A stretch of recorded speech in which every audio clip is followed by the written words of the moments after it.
दोस्तों अगर आप इकोनॉमिक्स के स्टूडेंट हैं, बेसिक से लेकर एडवांस लेवल के हमारे पास वीडियो कोर्स और नोट्स अवेलेबल है। नोट्स अब हार्ड कॉपी में हम आपके एड्रेस पे पहुंचवा रहे हैं और वीडियो कोर्स के लिए आप हमारी application Vishnu economics school download कर लें। अधिक जानकारी के लिए दिए हुए नंबर से आप हमसे संपर्क करें। कर्व में और जो हमारा होता है ये वाला आवृत्ति बहुभुज में, फ्रीक्वेंसी पॉलीगन में कोई बहुत बड़ा अंतर नहीं है। जो आवृत्ति पॉलीगन है वो बनाया जाता है स्केल के माध्यम से, और जब हम इसको फ्री हैंड मिलाते हैं, फ्री हैंड मतलब इस तरीके से, ठीक है, जब हम फ्री हैंड मिलाते हैं, फ्री हैंड का मतलब इस तरीके से, तो यही वाला जो कहलाता है ये कहलाता है हमारा फ्रीक्वेंसी कर्व। मैं उम्मीद करता हूं दोस्तों बात समझ में आ गई होगी। यानी कि फ्रीक्वेंसी कर्व फ्री हैंड बनाया जाता है, बिना स्केल की सहायता से बनाया जाता है। फ्रीक्वेंसी कर्व कई तरीके के होते हैं, मैं आपको सारे के तरीके के करके समझाता हूं। थोड़ा सा इसे छोटा कर लेते हैं। यहां पे सबसे पहला है घंटीनुमा, यानी कि समेत घंटीनुमा, सिमेट्रिक बेल शेप्ड समेक वक्र, सममित मतलब घंटीनुमा वक्र, घंटीनुमा बेल शेप्ड कर्व। ये तब होता है दोस्तों जब हमारी आवृत्ति इस तरीके की होती है कि वो एक साथ बढ़ती है और बढ़ने के बाद पीक आने के बाद गिरना शुरू हो जाती है। यानी कि जैसे मान लीजिए हम यहां पे लिख लेते हैं वर्ग अंतराल, वर्ग अंतराल। चलिए मैं अलग से बता देता हूं। यहां पे मान लीजिए हम लिख लेते हैं वर्ग अंतराल, वर्ग अंतराल। और वर्ग अंतराल में हमने लिखा मान लीजिए 0 से 10, 10 से 20, 20 से 30, 30 से 40, 40 से 50, 50 से 60। आवृत्ति ये तब है जब हमारा क्या है, घंटीनुमा वक्र, घंटीनुमा आवृत्ति वक्र। इसमें आवृत्ति की बात कर रहे हैं हम।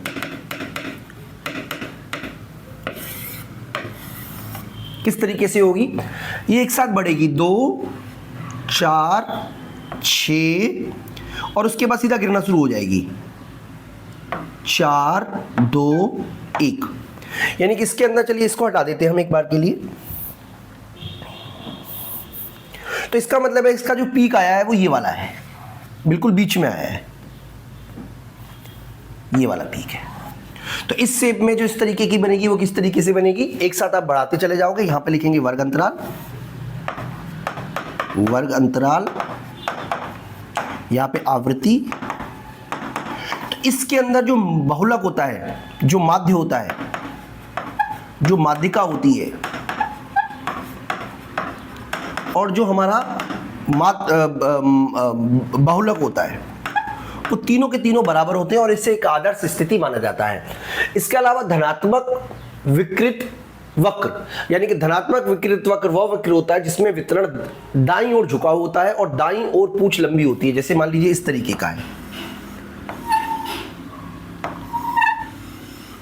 इस तरीके की आवृत्ति, यानी कि इसके अंदर हमारा जो पीक है वो जल्दी आ जाएगा।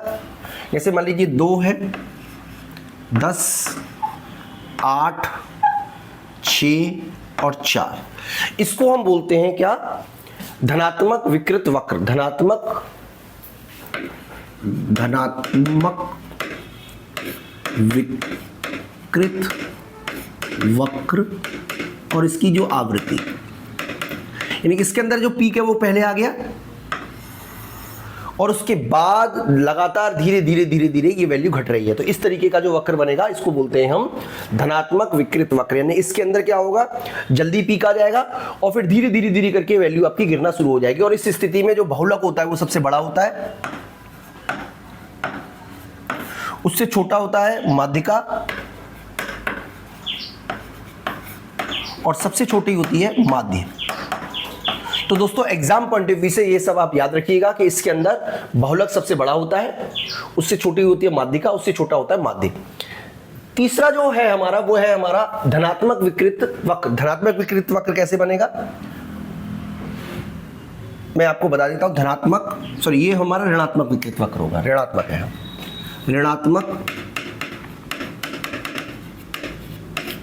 विकृत वक्र। इसके अंदर क्या होता है दोस्तों, पीक जो है वो बाद में आएगा, यानी कि 2, 4, 6, 8 और फिर 6, यानी कि इसके अंदर जो पीक आया है वो देखिए यहां पर आया है।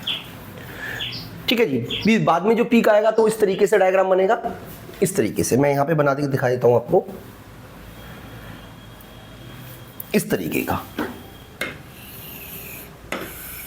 यानी कि इसके अंदर क्या होगा, ये धीरे धीरे बढ़ेगा, पीक बाद में आके इस तरीके से गिरना शुरू हो जाएगा। इसको बोलते हैं ऋणात्मक विकृत वक्र। जे वक्र के अंदर क्या होता है कि जो प्रारंभ होता है उसमें संख्या धीरे से बढ़ती है और धीरे धीरे बढ़ती चली जाती है, बढ़ती चली जाती है, यानी कि इस तरीके से बनता है जे कर्व, ऐसा। यानी कि संख्या जो है वो लगातार प्रारंभ बहुत कम से होता है और धीरे धीरे बढ़ते अधिकतम पर पहुंच जाती है और एक तरीके से जे आकृति बन जाती है। देखिए इस तरीके की आवृत्ति होती है इसमें, जे वक्र में आवृत्ति 2 से शुरू हुई, फिर 4 हुई, फिर 10 हुई, फिर 20 हुई, फिर 50 हुई। यानी कि एक धीरे धीरे बढ़ती है, शुरुआत स्लो करती है और एकदम से तेजी से बढ़ जाती है, तो इसको बोलते हैं जे कर्व आवृत्ति। इसी तरीके से उल्टा जे कर्व होता है, यानी कि इसके अंदर उल्टा जे कर्व में क्या होता है, आवृत्ति बहुत ऊंचे से स्टार्ट होती है और धीरे धीरे घटती चली जाती है, ऐसे उल्टा, इस तरीके से उल्टा। यानी कि उल्टा जे कर्व कैसा होगा, मान लीजिए 20 हुआ, 18, 12, 8, 2, इस तरीके से हो जाता है। तो दोस्तों मैं उम्मीद करता हूं कि आपको बात समझ में आ रही होगी। इसके अलावा और कौन सी शेप बन सकती है, वो ये रही। इसके अलावा यू शेप की होती है। यू शेप का मतलब है कि आवृत्ति पहले गिरेगी फिर बढ़ना शुरू हो जाएगी, इस तरीके की शेप होती है। इसके अलावा दो बहुलिकीय वक्र, यानी कि इसके अंदर क्या होता है, 2 बार पीक आएगा, यानी कि एक बार पीक आएगा फिर डाउन पे जाएगा, फिर पीक आएगा फिर नीचे डाउन पे जाएगा। और बहुलिकीय वक्र में क्या होता है, एक से ज्यादा कई बार पीक आ सकते हैं। ठीक है, फ्रीक्वेंसी अगर हम बनाना चाहे तो आपको बना सकते हैं, ऐसी कोई वो नहीं है, यहां पे आप समझ लीजिएगा। यू शेप में क्या होगा, यू शेप में क्या होगा, पहले फ्रीक्वेंसी 2 है, फिर मान लीजिए 20 है, फिर 10 हुई, फिर 5 हुई, फिर 10 हुई, फिर 20 हो गई, ये यू शेप की हो गई। ठीक है जी दोस्तों, इसके अलावा 2 पीक में क्या होगा, टू पीक में क्या होगा, 10 है, फिर 20 हो गई, फिर 5 हो गई, फिर 25 हो गई, फिर 30 हो गई, या फिर मान लीजिए 20 हो गई। तो इसमें 2 पीक हो गए, 2 पीक हो गए। इसी तरीके से 2 से ज्यादा पीक भी हो सकते हैं, जिसमें एक साथ कई सारे पीक आते हैं। तो दोस्तों इस तरीके से हम बहुत सारे आवृत्ति बहुभुज के बारे में हमने समझा, यानी कि टोटल मिलाकर हमने समझे कि किस किस तरीके से हो सकते हैं। एक जिसमें पीक एक होगा और सिमेट्रिक होगा, एक जिसमें पीक तो होगा एक ही लेकिन वो सिमेट्रिक नहीं होगा। तो दोस्तों इस तरीके से बहुत सारी आवृत्ति बनती है। इसके अलावा यू शेप है, 2 बहुकल्पीय वक्र हो सकता है, बहुकल्पीय वक्र हो सकता है। तो इस तरीके से दोस्तों बहुत सारे फ्रीक्वेंसी कर्व है जिसके बारे में मैंने आपको समझाया। चित्र बनाने